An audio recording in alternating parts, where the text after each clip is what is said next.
Ladies and gentlemen, this is Gamertag Radio. All right, welcome to episode 1534. This is your host, Danny Pena. And look, I am the nice one, 24/7. And joining me, we have here Parris Lilly. What's up, Parris? Hey, good morning. How are you, sir? Wow, that sounds very too nice, but how you doing, man? I'm great. I'm great. Very good. Wow, okay. Yeah. Can't even be nice. Can't even be nice. Get criticized for being nice now. All right. I'm just keeping it real, bro. That's all. But yeah, we just got back from the craziness at Summer Game Fest here in Los Angeles, and also the Xbox Game Showcase. I know there was a lot of things happening during that time. State of Play happened a couple of days before, and then Nintendo had a direct right after Summer Game Fest. What an insane week! It was crazy overall, man. So, but I just want to say thank you to everybody that's been listening to GTR and also sharing our content. It's been going around. We just finally hit 4 million listens on Audio Boom, and also 14 million overall since the launch of GTR. So thank you so much for all the support, man. And yeah, Parris, we're doing pretty good, man. So any thoughts before we go to the topics, man? Yeah, let's knock this one out real quick. So I got my Steam controller the other day. What? You know what was funny? Mm-hmm. I got the notification to order this. You know where I was? We were at the Xbox Mixer Saturday night. Oh. So you're like talking to somebody. Yeah. And on the phone, I was like, wait, what? and then I went ahead and ordered it. And then it came, I think Tuesday. I got it Tuesday. Yeah. Oh, nice. Yeah. Does it feel heavy or like a good? No, that was an interesting thing. It actually, in my opinion, it feels lighter. Like I use, I'll just show it now, but I use the Razer Wolverine controller. This is lighter. This is lighter than it. And I love this controller. It's really, really good. But like I was playing Hades 2 with this last night. Mm-hmm. Controls very well. I mean, the only difference is you can't swap out the joysticks, because I like my aiming joystick to be like raised higher. Mm-hmm. But other than that, I mean, it's good. I mean, for $100, this competes as a high-end controller. Because you got all the rumble features, you got the back pads on it. If you want to do that, you can obviously customize this and do whatever. Now, the one thing, and people, I don't know why people love to point this out to me, like I didn't freaking know it. You can't use this with Xbox Game Pass. I knew that before I bought it. Okay, y'all need you telling me that. All right, I'm using it with Steam games. There'll be a mod or something eventually. I'm not too concerned by that. But yeah, I love it. Works really good. How different it is compared to the previous one? Because I had the last one too. I liked it. It wasn't that bad. You know what? I should have thought of it and had it, because I have it in the other room. Well, first of all, you only have one joystick, right? And then the other, the aiming is like, instead of like you got these mouse pads, you got the one mouse pad and you move it around that way to aim. That's okay. It is clearly a controller from a different era, right? You wouldn't make anything like that today, and it was different, but I liked it for what it was at the time. Mm-hmm. Like you could play Civilization with it really well. That was kind of the main time I used it. Yeah, I just want to say, people think that Parris got this from Valve. No, he actually bought it.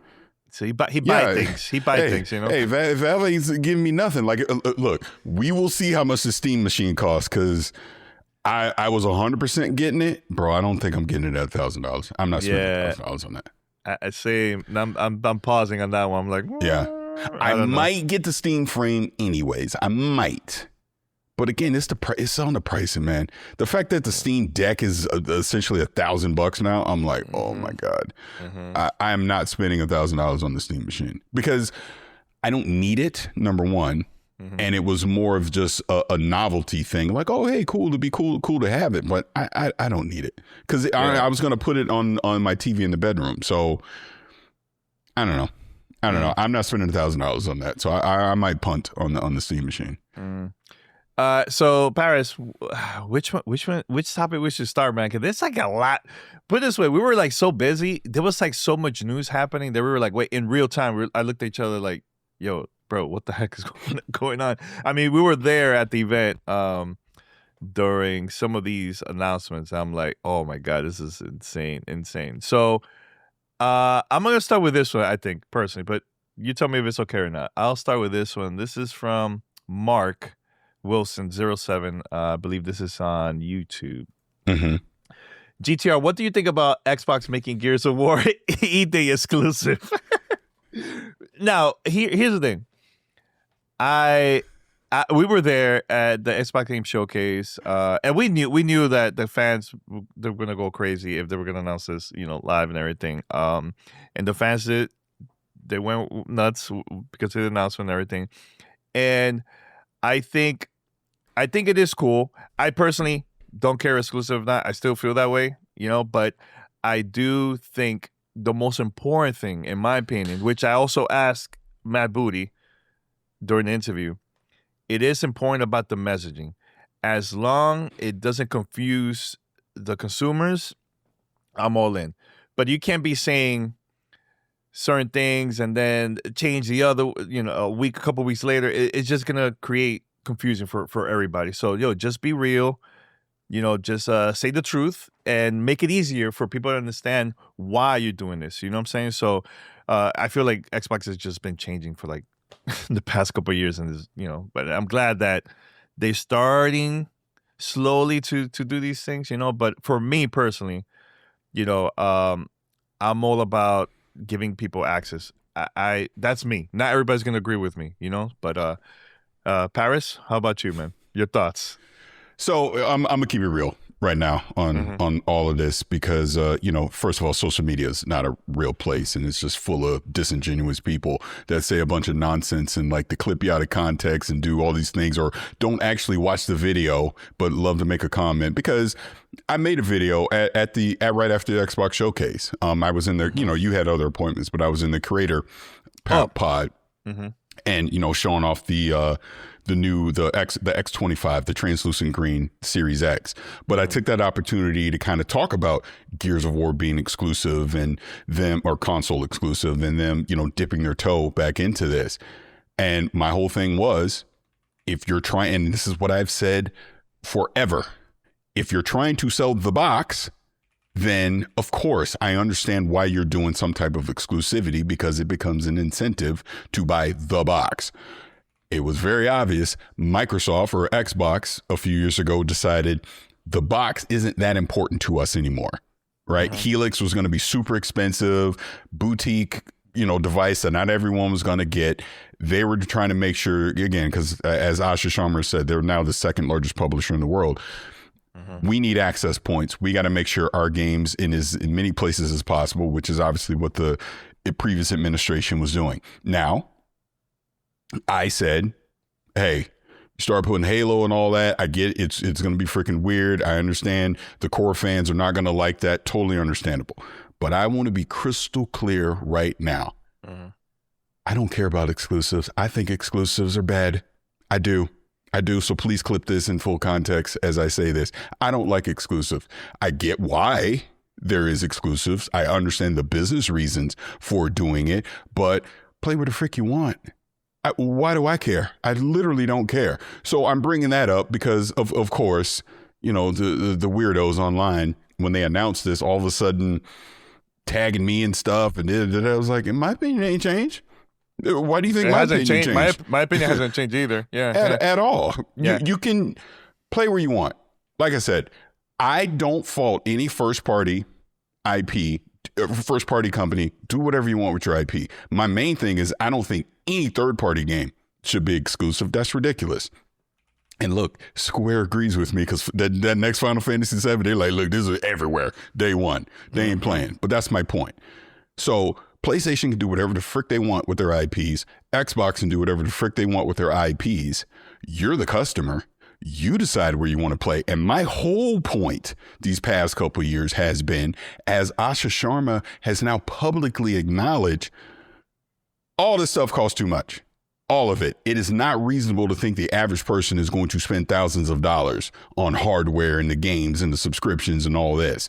There's obviously various reasons why the prices are what they are right now, which is why I've said, get used to keeping what you got. If you already got a PlayStation 5 or an Xbox, hold on to it and pray it don't break, because this stuff costs too much. And that's why Xbox has said, we got to figure out a way to make this stuff cheaper. And they're looking at different business models to do so. PlayStation needs to do the same thing. I'm not spending $1,000 on a PlayStation 6. Nobody is, except the super hardcore enthusiasts. They will day one. Just like this X25, it could be $1,000. It will sell out in minutes because the hardcore people will go buy it day one. The average person that's worried about paying their bills ain't doing that. This stuff costs too much. And that is what my whole point with exclusive. Make the games available to where the people are, and stop trying to tell me to come to you. Obviously, Xbox is going back somewhat to that model because they want to value the box. So this is why you saw Matthew Ball say what he said. This is why you saw when we sat down with Matt Booty, he said what he said. You've seen what Asha Sharma has said on what was it, Fortune she was on. And obviously she's tweeted about this stuff. That's the reality of it. Your console war stuff is freaking dumb. It will always be dumb. You are a child arguing about this stuff online. I will say that here. I will say it on social media. I will say it to your face if you ever show up to an event, which you won't. But the point is, I don't care about exclusive. Xbox is doing what Xboxes think is best for their business model. That's why I tweeted the other day. All these companies are scrambling right now to figure out what business model works, because this industry, we're literally on the brink of it crashing, whether you realize it or not. That's what's about to happen. Stuff costs too much. You're trying to charge me $70, $80 for games. You're trying to charge me 20 plus bucks a month for a subscription service. You're trying to charge me $1,000 for a now 6 or 7 year old console. Insanity. It is. So you can argue console wars, hooray, Gears of War is exclusive again, or hooray, Wolverine is exclusive. Good. If you got that device, go buy it and play it if you can afford it. But a lot of people can't. And that's the whole point. So people can argue about this console exclusive stuff. If it gives them a reason to celebrate, great. I'm just simply not one of them. That's all. I'm done. Yeah. I'm glad you brought it up. Actually, we had the same conversation at Giant Bomb. When we went to the Giant Bomb at night, we had the live stream right before Summer Game Fest. So we had the same conversation, same thing. We said it hasn't changed. You know what? You know what's funny? I posted the interview that we did with Matt Booty, and look, I know Matt was trying to talk about, hey, what was excited about the games? I was like, look, man, we got to go straight to the exclusive conversation, because I feel like it was very important. We only had like 6 minutes. Couple minutes, and I'm glad I brought that up. But I posted that interview, and there was people saying, "Oh, aren't you the fake this and this and that, not supporting exclusive?" I'm like, bro, it's not, guys, it's not even about that, man. I'm all about giving people access. I even had multiple conversations with other creators that were at Summer Game Fest and different events that were happening around that time. And I kept it real the whole time. I told them, like, yo, I feel like it is important to have people to have access for people that can't afford to buy all these consoles, because everything is just expensive right now, man. Not everybody's going to buy multiple $1,000 consoles, especially now. It's getting even worse. You know, Asha brought that up a couple of times, that the price and everything that's happening five times the cost than it was in 2020. Yeah. See, so people need to think about that. Like, you know, how can we do things, just the industry overall, so they could be less expensive and also less layoffs, man? Because it's been happening left and right for like the past couple of years, and people not even thinking about that. People forget. They all will bring up all these type of things, but they forget how many people have been losing jobs because everything has just been changing for the past couple of years, you know? So I'm more of like, I'm reasonable. Hey, if this is something that where Xbox need to do what they got to do because of the business, hey, it's all good. Like, but for me, it is important to have these type of conversations, man, instead of, talking trash about other people like that. That doesn't help the conversation at all. You get what I'm saying? So, but I do want to mention this. I do want to ask Parris, because there's been a lot of the past 4 or 5 days, there's been articles of changes that's happening behind the scenes with Xbox. So I seen articles and other journalists saying this is good and this is bad. Why the confusion, Parris? Why do you think people are confused with saying where, and that I believe it was the information that posted this, there's a lot of changes where Xbox, it might spin it off out of Microsoft and have like more like independently, like LinkedIn, right? Like LinkedIn. Why do you think they're making that change? Do you see this as a good thing or a bad thing? There's been a lot of confusion from a lot of people. So let's be clear here. You're not you, but these articles are pulling from unverified sources. Reddit, Reset, and look, I'm on Reset Era, but Reset Era, like a user on Reset Era said they're doing this and people are running with it like it's fact. We have no idea if they're going to do that. We have no idea. So notice I don't comment on any of this stuff because I was like, I'm not commenting on a freaking Twitter rumor because that's really what all this is. So you didn't hear this from Asha Sharma. Satya Nadella just had a quote yesterday. You didn't hear it from him. So why are we listening to this stuff? Now, let's pretend it does happen. It actually would be a good thing if they spun Xbox out and made it and I never say it right, a subsidiary, and I hope I'm saying that right, of Microsoft, because it gives Xbox more autonomy. It allows them to make decisions quicker, right? As far as what their margins are going to be and their revenue and their growth path and all these things. That makes more sense to me, so that actually could be a good thing for them to do it. Are they? We have no idea. Maybe not. PlayStation did it in 2016. People tend to forget that. So it's not uncommon. Mm-hmm. Sony literally spun PlayStation out and it's a subsidiary of its Sony Interactive SIE now, right? It's not the parent company anymore. So maybe that's what Microsoft does. Maybe they do spin out Xbox into its own thing. If you think about it, Google has done it.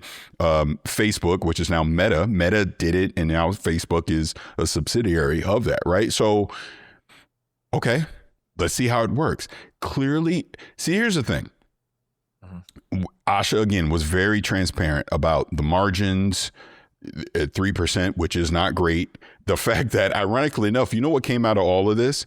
We found out that Game Pass is actually very sustainable and they're using it to subsidize other parts of the business. That's what we found out. So Game Pass ain't going nowhere when you look at it that way. And this is probably another reason why they took Call of Duty out, to lower the price so they could get the subscription numbers back up to where they were previously, because they lost millions of subs when it was $30 a month, which, again, I agreed with. Hell no, that's too expensive. That ain't a good value. So anyways, the whole point is they need to fix the business and make it sustainable across the board and obviously generate whatever revenue and margins that they deem fit. But you saw in the interview with Matthew Ball with Chris Dring, they understand, like, again, going back to this console exclusivity thing, taking Gears out, taking Clockwork Revolution out, they understand they will not make as much money in the short term with those games as a result. Because here's the other reality of it. Asha Sharma talked about this. Not only is it costing 5 times as much to literally just make these consoles, right, in the supply chain, but they can't get enough supply. They literally cannot make enough Xboxes. Like if they were to say, all right, everything's exclusive again, they don't have enough Xboxes in people's hands to justify that, right? So again, going back to what Matt Booty said, they want to be clear about where these games are going, because not everything will be exclusive and not everything will be multi-platform, because they need the access points. They need those 90 plus million PlayStation 5s out there, along with however many Switch 2s and the PCs, because they can't make enough Xboxes, and not enough people can afford to buy these Xboxes either. And that's just across the industry, period. But the point is, this industry is in trouble. Everybody sees it. Obviously, Xbox is being way more open talking about it. It's not just an Xbox problem. It's an industry problem. So I know I went all the way around the world and back to answer your question, but it's just, you got to look at the big picture of this stuff, man. You got to understand that it's not just cut and dry of make everything exclusive. Well, how does that affect the business? Do they spin it out, right? They got to figure out a path. So again, going back to what Matthew Ball said, they're going to have short-term pain for long-term growth. So in other words, they're going to accept, and Satya Nadella even said this yesterday, that they expect all of this to be temporary. And then ultimately long term, the business is going to be fine, but you got to find the right business model that makes sense for long-term growth and allows you to weather the storm of these outrageous prices that we're seeing currently. So, bro, we're not going to have real answers for a long time. We're not. And now something that we've said many times, I personally think I appreciate the transparency, but I also think people like Asha talking to Fortune, keep doing that. Yes, do that stuff. Stop responding to people on Twitter. Yeah, that's just me. It's a waste of time. You're responding to, in some instances, not all. Like Clobro, as an example, met him, love that dude. He's very passionate about Xbox. I do think that's someone that you should be listening to his feedback and responding to. But I'm just gonna say it. Don't respond to. What are you doing? That's just an internet troll at this point. He may know some stuff because someone whispers in his ear, but that is not a reliable person you should be taking feedback from. That's just real talk. And look, he already mad at me, so stay mad at me. But that's just the truth. I know Ree posted this on Twitch. Shout out to Ree. I know she's watching. Hey, babe. She said, I think as an analyst audience, we are still missing something. Pivoting this hard back to hardware first strategy amid these rising hardware costs doesn't add up. What is Xbox really locking folks in for? That's a great question. Why do you think Xbox is locking this and making all these major moves? Why don't you answer your own question? That's not my own question. You say that's to Rihanna? Answer your wife's question. No, answer your wife's question. Why you put it on me? I honestly, I think they're trying to do this to start having folks back again. I guess short term, bringing them back once they're in, they're locked in to the ecosystem. Now they can make these changes because look, exclusives. Some exclusives going to be there, but like 100% exclusives, no. Even Matt Booty mentioned that on our show when we sat down with him. But here's the part that I'm confused, Parris. And the reason why I didn't ask is because, again, we only had limited time. He said live services games are going to be multi-plat. Single player games are going to be exclusives. But Gears of War is not single player. That I was going to ask that, and I was like waiting. I hope Parris asks that question back. Or you only have a little bit of time. I didn't want to waste time. Again, we only had a few minutes, so it's I'm not gonna. That would have been the entire conversation. Yeah, sure. Here's my theory on this. They needed something like Clockwork is 2027, right? But they needed something that was instant gratification, something this year. It had to be Gears. That was the only game. That was the only game that made sense this year because you weren't doing Modern Warfare 4. So that was the only game this year that you could do to give instant gratification on it. I think there's another exception to the rule of what we're talking about with these live service games, which, again, I did not think they were going to do just because you're going to lose the install base and the sustainability of, having a multiplayer, community. It's Halo. Halo's going to be exclusive again. You can't tell me it won't at this point. Seeing the strategy and what they're trying to do. Halo is literally Xbox. That is your brand. That is your, you can argue whatever, but the truth is there's no Xbox without Halo. That is the number one IP. That is your flagship IP. So if there's any game, multiplayer or not, that's going to be exclusive, it has to be Halo in this strategy that they're doing. Because we're finding out, again, rumors, they pulled it from State of Play. And if it wasn't for contractual reasons, Campaign Evolved would not be on PS5. They were going to pull that too. So that tells me Halo is going to be exclusive. The next Halo will be exclusive, regardless of the impact that it might have on their multiplayer community. Because I guess they could argue, well, it's still on PC, right? So it just seems like what they're doing. So I think, honestly, the bigger question would be Elder Scrolls 6 and the next Fallout. What do you do? Whew.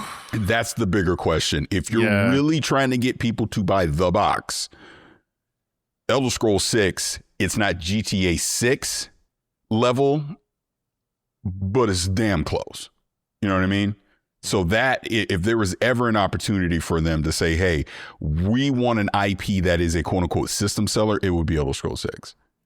If they're truly trying to sell the Xbox, if Helix, whatever that's going to be, if they get the price reasonable, so there's value there, and they know tens of millions of people can actually afford it and go buy it, Elder Scrolls 6 is probably that game.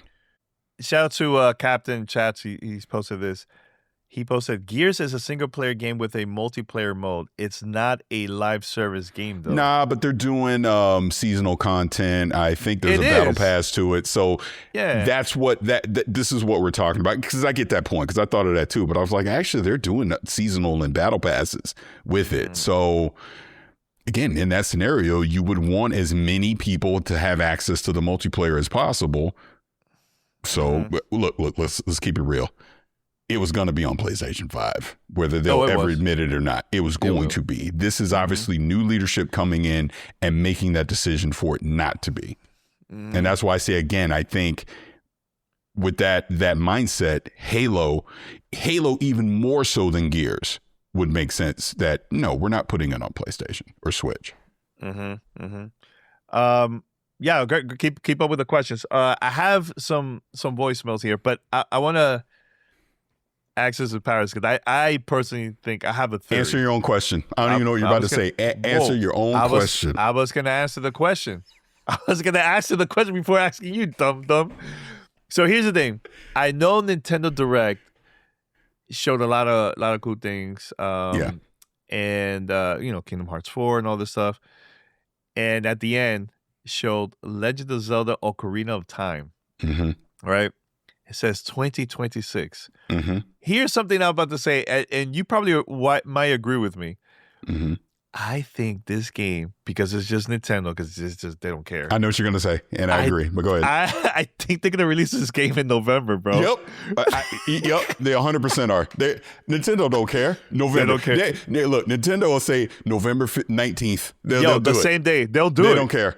They're like, care. I dare you to not pick it up. I dare you to just get GTA 6. That's what they'll do. They don't care. I think it's them being super cocky. Like, yo, we're not afraid of Rockstar and GTA. Like, come on. Yeah.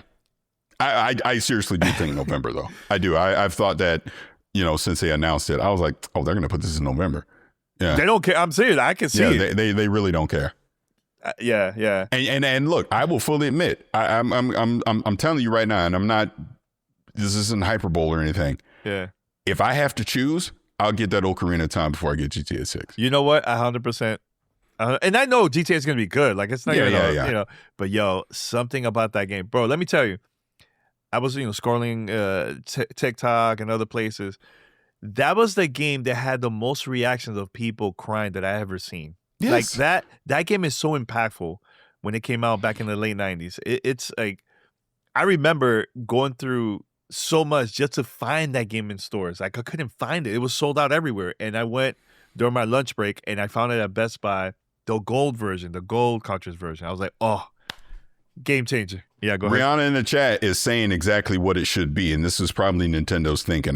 She goes, I'm begging for a Nintendo GTA Barbenheimer moment. Oh, yes. I'm telling you, it makes a lot of sense because there's an audience that will get Ocarina of Time day one that is not playing GTA 6. There just is. I'm telling you my personal story, and I've said it a million times. It is top 5 all time for me.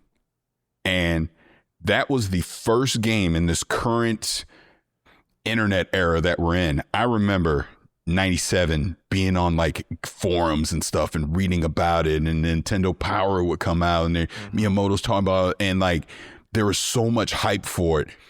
Got in line at the freaking GameStop or whatever the hell it was called back then at the mall, stood in line, went and got it, and got that gold cartridge, which I still have in the box to this day. That's how much that game meant to me. And it surpassed all of my expectations. It's the only game that's ever done that, ever. In the history of video games, all my hype wasn't hype enough. It surpassed it. Yeah. It's just a magical game. I'm telling you, probably the greatest video game moment ever for me was Link getting that Master Sword. I can still picture it to this day. It was incredible moment for me. Incredible. I can't wait. And you're right, bro. If I have GTA and Zelda at the same time, I have it downloaded, ready to go. I'm launching Zelda first. It's different. Are you okay with the new look? Are you okay? I'm okay with it. I think that's pretty dope. It's pretty dope. You're not even paying attention. I am paying attention. Man, someone's saying something stupid to me, so I'm just responding. Yeah. All right. So I have some voicemails, and I think we should play this here. Let's go with. Let me see which one. Let's go with Jay. Let's go with Jay first. Yeah. First of all, thank you so much for sending us that voicemail. I think it is true, man. Like that's why I always bring this up. And look, I even had a conversation with multiple people during Summer Game Fest. I mentioned to them like, yo, I remember, one of my closest friend, Ernie. He had a different console. I had my other console, and we will exchange. And I'll lend him my games and my console. He would do the same to me because we just couldn't afford to buy multiple consoles and games, So like, but at the end of the day, we bonded because of gaming, not because of exclusives, So that's the thing I was always bringing up. And some people take it personal for having an opinion like that. Like, I just don't get it. Like, yo, it's about gaming. It's not about the console war BS. It's not about, I have this and you don't. Like, it's not even about that. It's about us having a good time. At the end of the day, it's not how people will say, Parris, kumbaya moment. You know what I'm saying? So, we have P here. Oh God. Can I tell? Mute your damn mic. This is all that noise in the background. What's wrong with you? Because he's hotter with a fan on. Let me tell a story real quick. I gotta tell a story. Story time. Yeah. So again, first of all, voicemail spot on. It's about the games. I get brand loyalty, all that stuff. I understand it. I understand the tribalism of community and all of that, right? Mm-hmm. But it's about the games, man. And bringing this back to kind of just us and just some of the feedback that we see online. Here we go again with all this noise. What is he doing? I swear to God, this dude been podcasting for 20 years and his setup sucks. I don't even know what I'm saying now.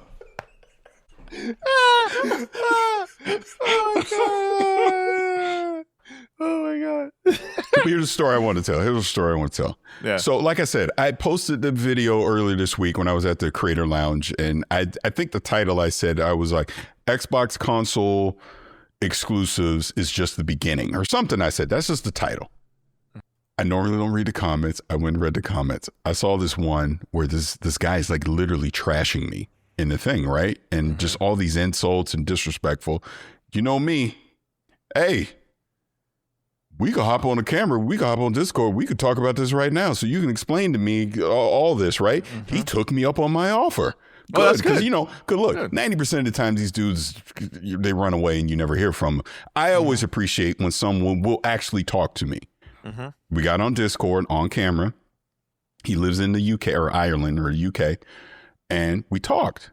And I asked him, all right, lay it on me. Explain to me how I'm a console warrior and I'm disingenuous. And I flip-flop my opinion is what it was, right? Mm-hmm. Oh, my God, Pete.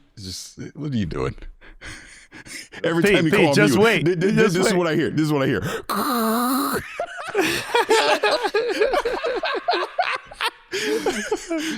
Keep on. It's all good. I can fix it. I can fix it. Yeah. We'll fix it. No. But the point was, I'm like, show me where I've ever told anyone, because I said this whole exclusivity thing, things I said with Bethesda and all that. I go, weren't they true at the time?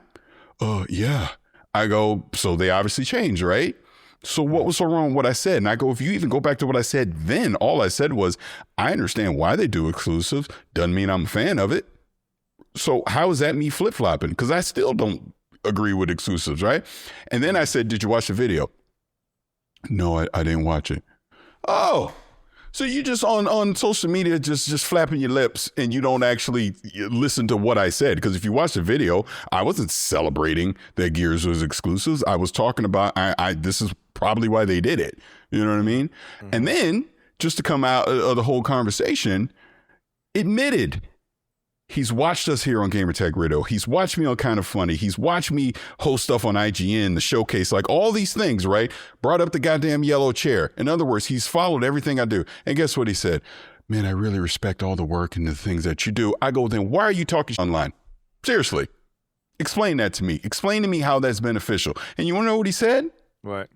I'm envious. He goes, I see a lot of stuff that you do and I wish I could do it too. It's everything that we say all the time. This is why I'm telling y'all, don't listen to people on social media. Seriously. It is the most disingenuous performative platform ever, right? It's a blessing and a curse at the same time because people will say and do the most ridiculous stuff on that app just to try and get under your skin.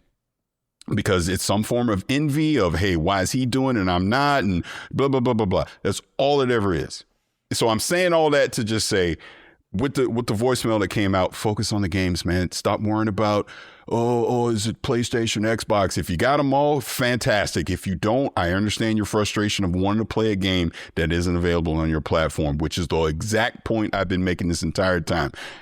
Let people choose where they want to play. Exactly. And right now, it is so unaffordable to ask people to buy multiple devices in this economy. It's crazy. And that's all crazy. I've ever said. And this is the last thing, and I'll shut up about it. Because I told him, show me where I've ever told someone, don't play that game on PlayStation. Don't play it on Xbox or whatever. Show me where I've ever said that. Crickets. He can't because I've never said it. And that's the whole point. So again, people on social media are freaking nuts. There you go. Yeah. Done. Yeah. Shout out to Pete. Pete just got here, guys. For those who are listening, Pete, are you good? He says he's having a drink. Shout out to him. I'm just hoping y'all not going to bully me out the goddamn show, man. Did you see, Danny? Did you just see what your wife said? Did you see what she said in the chat? What's Read what she said in the chat. Read what she said. Read what she said. Almost choked on my drink reading that. Oh my God, dear Lord, Violet just almost turned off the internet router. That would have sucked. Oh my God. That would have sucked. Thank God she did it. Thank God see what that is? That's Violet trying to protect Uncle Pete. That's what it is. She had enough. She had enough from everyone. Like, y'all bullying Uncle Pete. Y'all bullying Uncle Pete, and Violet was like, "I'm not having enough." Press the button. Yeah, she had enough. So we got another voicemail here. Let's go. This is. I mean, look, I gotta give it to Keon. Keon always calls, man. Shout out to him, man. By the way, Parris, the same thing you said. Somebody came up to me. I'm not gonna mention it because we're cool. Came up to me. He during Summer Game Fest, he said, "Danny, I don't agree with you with a lot of things you say, but I respect you." And we sat down and we had like a 30+ minute conversation on why we disagree, and it was fine. Like I'm all about that, But when it comes to like disrespecting, because how's that helping the conversation? You know what I'm saying? Like it's good to sit down and just talk, man. It's not about attacking people and so on. Like, look, I've been focusing on creating cool content for the show, making moves, all this stuff like that. That's been my focus. I'm not spending hours of being angry, to everyone because we don't agree. That's just ridiculous. I think that's a waste of time and energy. You know what I'm saying? So, but yeah. Just want to say thank you for at least sitting down and having the conversation with me. Much respect. So let's go with the second voicemail. Keon, shout to him. From Baltimore. Yeah, Keon, none of your business what mine was. Wow. What the heck? Yo, that's messed up. No, honestly, I'm surprised that Keon is calling it E3. I haven't heard that in years, man. But cool. I can answer the question. No, I'll say right off the top. My game of the show was Control Resonant because we got hands-on extended play time. What was it, like 90 minutes or something we got to play? Really, really good. Can't wait for that to come out. Getting that behind closed door with Fable. I mean, that 30-minute demo is out now so people can see it for themselves. But seeing that, like, I was always like, okay, how good is this really going to look, right? And when I was like, whoa. Because it was running on an Xbox dev kit, by the way. This wasn't running on a PC. So to see that running on an Xbox dev kit, and we got the 30-minute demo, talked through it, and then we had Q&A after for like another half an hour. I'm very, very impressed with Fable. I walked away from that going, they could probably put this game out now, but they're smartly giving it its own time to shine in February, which makes a lot of sense with all the chaos going on. Clutch, which again, Mike Brown, the Maverick Games, but their Playground. I'm telling you, Playground Games is the GOAT studio at this point. Their Playground Games, Mike Brown was the creative director on Forza Horizon 5, ironically enough. Mm-hmm. And what he's doing, creating his own racing game, like open world racer, there's an actual real compelling story in it that you never see in these kind of games. I was very enthralled with that. Got hands on with it, so I actually got to play it as well. Didn't do as great as I would like, because I'm playing it like I'm playing Forza Horizon 6, and that's not how this. Honestly, it's more sim. It's more simmy. And again, this was quick playthrough, so I'm sure you can adjust and things, but really, really, really like that a lot. Gears of War E-Day, like he already talked about, got behind closed doors with that as well. And it was essentially the same exact thing that everyone saw in the showcase. But again, Coalition devs are there and we're talking through a Q&A and all that. So I'm very impressed with that as well. Resident Evil, Veronica, it's going to be a day one. Onimusha, again, fantastic. I'm trying to think what else. Oh, Lost Wilds, when Annapurna. Bro, I heard nothing but good things about that game. Basically, they throw in your ass in Jurassic Park, and it's a survival game. That's the easiest way to describe it. These dinosaurs are trying to freaking kill you, and it's a survival game. Fantastic. It looks really, really good. So, I mean, I could go on and on, but that was kind of my top highlights coming out of it. Yeah. And before Pete say anything too, for me, of course, Control, Resident, game of the show. That's 100%. Yo, Alien Isolation 2. Oh, yes, I'm forgetting. Yes. Mm-hmm. Yo, I'm just going to describe what happened to me. I went to the Sega booth, went downstairs, and this dark, I'm talking about the darkest room, I think, out of all of the whole Summer Game Fest. P, I can hear that, bro. Thank you. Sorry. It's my fan, dude. Whatever. It's all good. It's all good. Yeah, so they did a little quick presentation. We sat down. Each section where we were playing, they had cameras, so they recorded my reaction, bro. Alien Isolation, yo, they're back. Oh my god, the game is fantastic, bro. It's up there with Control. Another one, Clutch. I agree with you, Parris. I think Clutch is pretty dope, man.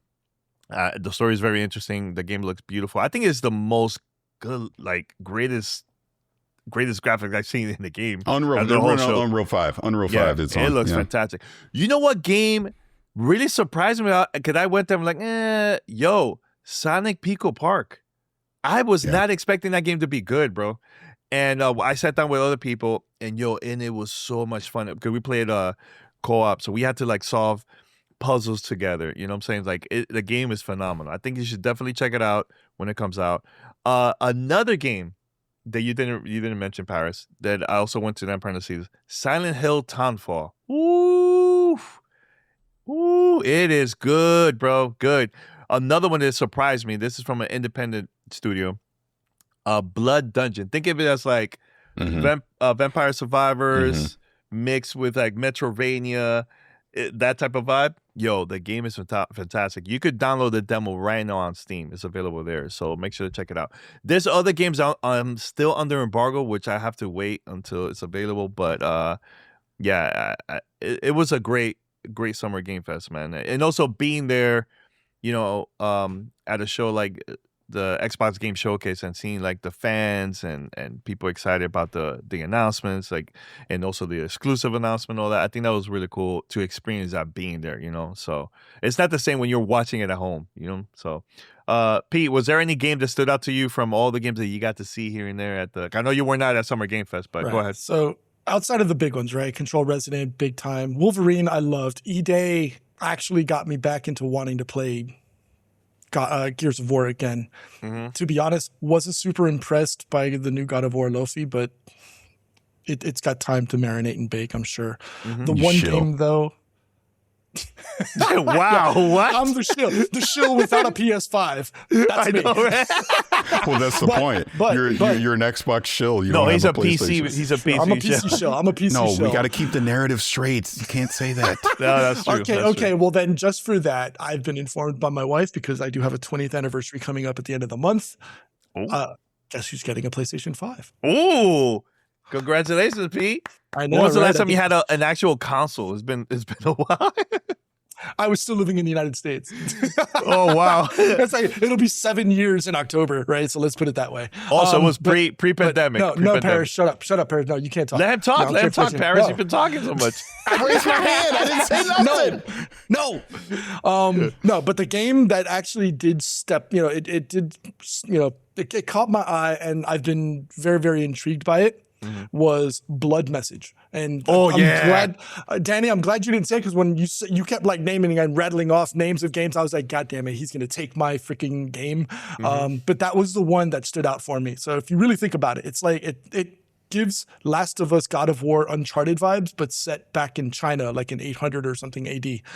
Looks phenomenal. Granted, it was gameplay. This could be, they could bait and switch at the end, and who knows, but has my attention, and it's what I'm looking for when it pops. Yeah. I actually got to play the game. The game is phenomenal. It looks good, bro. It looks really good. It looks amazing. So I'm very, very hyped for that one. Yeah. Parris, you were gonna say something? No. You raised your hand, so I don't know. What was the point of that? Continue the narrative. Well. It was. I was gonna ask Pete, why are you getting a PlayStation and you're not getting an Xbox? Because I can't play Wolverine, and I can't play that when it comes out. Yeah, it's not gonna be on PC, so might as well just exactly. Yeah, I can't play it first. I can't play it, and plus, I do want to play Grand Theft Auto 6. If I'm gonna get it on a console, might as well get it on PlayStation 5 for now, because I'm getting it anyways for Wolverine. Okay. So are you gonna get the PS5 or the PS5 Pro? Ooh. Honestly, I'm probably going to get a Slim. Sorry. A Sim. A Sim. Sorry, I It's my okay. glass one in front of me. I'll likely get a PlayStation 5 Slim, because I don't see There is no such thing. You mean digital? Digital. That's what you meant. No, actually, Actually, he's right. He's getting, because they tweaked the model. I know what he means. Yeah. So it's PlayStation Slim digital only. That's what it says on the cart where Get I'm a buying Pro. it. No, give you the extra money then. Well, yeah, exactly. Put it on this, Mr. Moneybags. Yeah, do that. hook a brother up. Hook a brother up. Exactly. Exactly. Yellow chair having. Let's go. Yeah. All right, so we have another voicemail, and I believe this is the last one. Now, I don't know what happened in the beginning. It's like a second or two. He's just there quiet, and then he goes quiet, so start coughing, but we'll see. Let's see. Like nothing. Man, why you do that? You could have edited that out. I couldn't. Sorry. I couldn't edit it out because I didn't have time. You know what, Zane Powell, I apologize for it, Danny. That was messed up. He's an a-hole. You see what I'm saying now? That was freaking mean. And he set it up in a way to try and make fun of it. I don't like that. No. You've been listening to the show for years. You've been great. You be in the chat. You contributed. And look what he did. No. That was messed up. Let him fit. He was like, watch, it's gonna be silence, and then all of a sudden he's gonna go. That's him. Oh my God. If I was in control of this, I wouldn't have done that. I would have went, because look, Danny act like he couldn't have edited it. He could have took the voice. You could have took the audio clip and you could have put it in Adobe Premiere or freaking DaVinci, and you could have clipped it out to when he started talking. You could have did that, but instead you were like, no, I'm gonna use it so I can laugh on the show. Yo, can I play the audio? Jesus Christ, let me play it. Jean Paul, I didn't have time. He's gonna start it from scratch Wow. again. So now he's lazy. I didn't have time. Yeah. You had time. You was messaging at 5 o'clock in the morning trolling. You had time. No, I didn't. Yeah, you did. 5 o'clock trolling. What are you talking about? I don't even know what when you're you talking posted about. whatever in the Discord and you tagging me and stuff in the Discord. That was time you could have used to edit that audio clip. No. All right, let me just play because Parris not listening. Let me play it. Here goes. All right, here. Let me play right now. All right, here goes. Yes. Yeah, it cut off right there. So yeah, unless I'm mistaken, I think GTA 6 falls outside of the window. Yep. So I don't even think it could get nominated when we're talking Keeley Game Awards. Yeah. I do think it's too early because just top of mind, I'm thinking of something like Control Resonant is going to be in the Game of the Year discussion, in my opinion, if it lands the way that I think. I don't think Pragmata is a Game of the Year contender personally, and I like Pragmata. I like it, but I like Resident Evil more. I like Forza Horizon 6 more. I don't think it has a real. I don't think it gets nominated personally.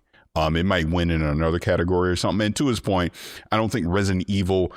Like, I get it. Resident Evil and Forza traditionally wouldn't be ones that would win, but I want to say Resident Evil 4 Remake was nominated some years back, so it had a chance.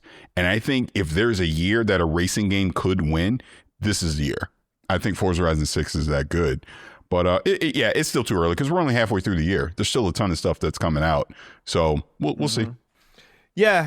And you're right, Parris. Like, I think GTA won't qualify because it's coming out way after November 19th. Yeah, but here's the thing, and I really doubt Rockstar is going to do this. They're not going to send early copies to reviewers like that. They're not going to do that. So they're going to keep it as close as possible. Like usually companies will do this. They will invite you to the review session, and you will go to their office to play the game because they don't want the story to get leaked out. So I think that's something that I could definitely see Rockstar might do for GTA, because they're trying to keep this on the wraps as much as possible. So we'll see. I do like Pragmata. I do think it could get nominated. I play the game and I have so many hours in that game. I can definitely 007 is another one. Forgot about that. 007 is another one. Yeah. You're right. I think Forza, it is possible for Forza to finally win some type of Game of the Year award. I could definitely see that. Resident Evil is a good game. I think it's really, really good. But man, there's so many other games coming out. So especially September and October, there's a lot of big ones coming out. So, but Control is one of them. And here's the thing: we don't know about Wolverine, and that could be a Game of the Year contender too. We don't know. We don't know. I mean, we don't know. It's too early. Damn, Parris, give that look. I don't know. We'll see. But Pete, do you think these games are going to be Game of the Year, Resident Evil or Forza, or you think? Are you asking for my personal? Or do you think it's going to be a consensus? We could do both. I mean, I really like Hollow Knight Silksong. For me, wait, was that? It's not going to be. That's last year. That's last year. So, and it was nominated. Wasn't it nominated last year? It was. I'm pretty sure it was. I can't remember. Yeah, I can't remember. I don't know. I mean, if GTA 6 makes the cutout and is eligible, obviously, I think that's that's it. For songs that have hit this year, it's probably going to be Requiem or Forza. I think those are the two games that just stand out, just way too strong. And to be clear about when I was saying Wolverine, I mean, day one, I can't wait to play it. I kind of put it in that Pragmata category where I think it'll be a fun game, but I just don't think, I'm thinking consensus. I just don't think it would get nominated. I think the scope on that one is too limited. Like it's going to be mostly comic book fans that play that one versus games, like Resident Evil or others that have much larger fan bases. Oh, and Sorrows is another one. I don't see Sorrows getting any type of Game of the Year. Maybe other categories, but not Game of the Year. Yeah. And I love Sorrows. Yeah. But this is the whole point you're making. There's just so much stuff that's going to be out there. Yeah. How about mixtape? It should. it should. But I don't. It might get nominated, but I don't know about winning. It won't win. It'll be in the indie category anyways. It'll have a shot in the indie category. Yeah. We'll see. Anything else before we wrap this up? Anything else? Well, hey, let's talk about this in public while all three of us are here on the call right now. No, this is a good thing.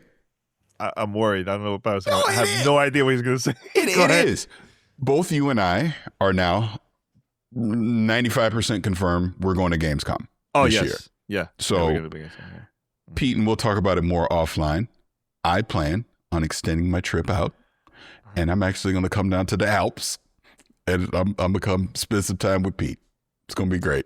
Yeah. So I'm actually very excited for that. But yeah, I mean, just in general, just Gamescom, because I don't know about you, Danny. had a few people whispering in my ear during Summer Game Fest, like, yeah, you want to be at Gamescom because they're going to have some stuff at Gamescom.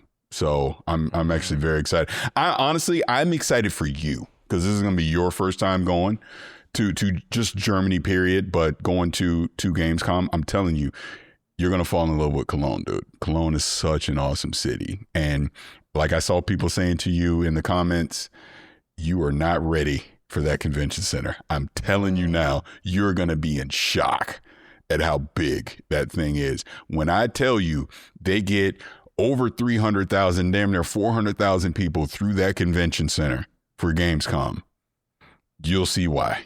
It's crazy. That's what 3x what the biggest E3 public push was. Yes.